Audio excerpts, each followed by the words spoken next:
Kapur Malaysia Japan Korea Norway Lex USA Umina Kan lai fa nan tâm tôn mo Din ho ka van hale Lai rong ku lai fa na tu Su sai ngai in kan le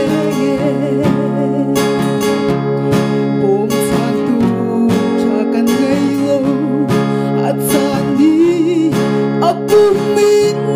na liang le mang Kol ruang di po trang di na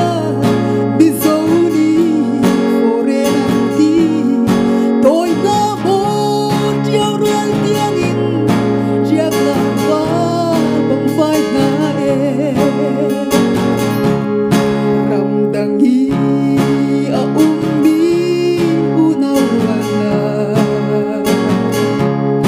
Nanule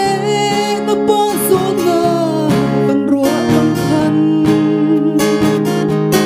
Kan ramle kan bipun hi Say kipe an lo na Di inna lung tin dila In ruwa lo rakan ho Bom satu Chakan ngayon At sani Aku min aliam lemang Kol ruang di Putrang tiga Bizaw ni Fore nanti Toy na mo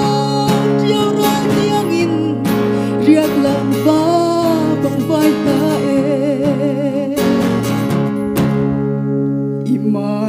Immanuel Krifa